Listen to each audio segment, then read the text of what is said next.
Alors évidemment, ce doublé de McLaren tranche avec le week-end de Red Bull.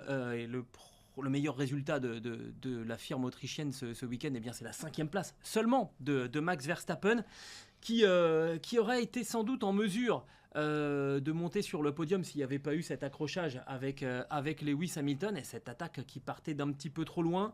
Contact, le temps de repartir, il se fait dépasser par Charles Leclerc, il termine 5e. Pendant ce temps-là, Sergio Pérez, lui, va chercher la 7e place en étant parti du fin fond de la grille parce qu'il perd la voiture en qualification encore une fois. Week-end catastrophe pour Red Bull, où on peut se dire qu'ils ont presque pas si mal limité les dégâts.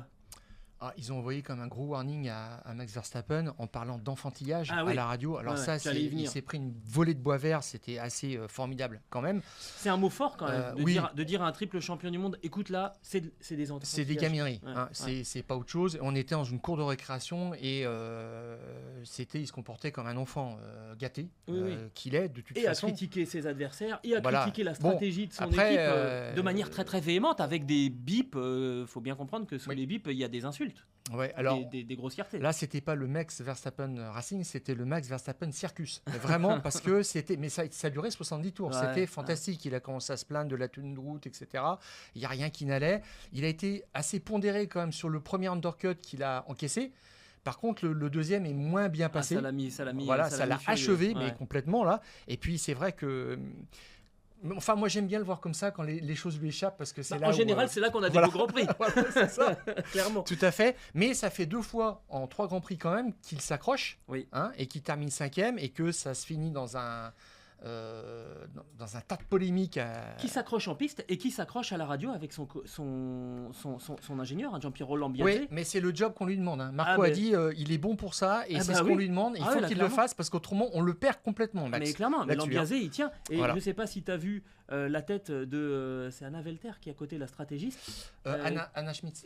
Anna Schmitz, qui portait vraiment la douleur de cette tension sur son visage. C'était assez criant. Mais Lambiase a d'ailleurs commencé à le recadrer tout de suite en disant notre recommandation c'est que tu rendes la position.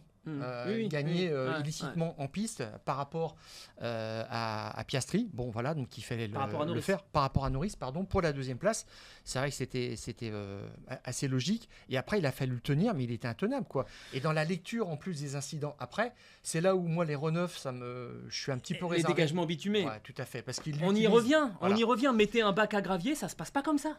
Oui, mais alors, on est encore avec Verstappen. Il a fait un petit peu comme au Brésil. Avec Brésil 2021, avec Hamilton, c'est-à-dire que je m'embarque en dégagement et je t'emmène avec moi. Et je reste devant. C'était le but, c'était à peu près ça, sauf que là, c'était à l'extérieur. Et il a dit, hop, je prends l'extérieur et puis... Pied au plancher. Je ressors devant. Voilà, tout à fait. Il n'y a même pas une quille ni rien pour dire, tu fais une petite chicane et tu perds du temps. Ouais. Donc, ce qui a été fait sur d'autres Grands Prix, donc ce que je ne comprenais pas trop. Et puis après, son attaque sur son freinage Ave Maria sur Lewis Hamilton, ça m'a rappelé Ayrton Senna à Suzuka en 89. C'était impossible qu'il tourne. Rendez-vous au fond du bac qui a pu. Voilà. Parce que là, c'est pareil. S'il y a un bac à gravier, il ne fait pas cette tentative parce qu'il sait très bien qu'il va aller en dehors des limites de la piste.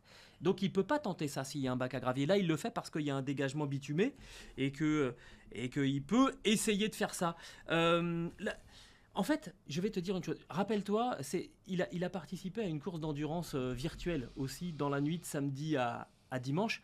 C'est pas la première fois cette saison et on s'était fait la remarque, tant que ça gagne le dimanche, on ne peut rien lui dire du côté de chez Red Bull, mais dès que ça gagnera pas dans la foulée, là on lui dira t'arrêtes tes bêtises. Et je suis absolument certain que dans le débriefing du week-end, il y aura t'arrêtes tes courses là de 1h à 3h du matin, un week-end de Grand Prix, tu gagnes plusieurs dizaines de millions d'euros par an pour être avec nous, donc tu es avec nous.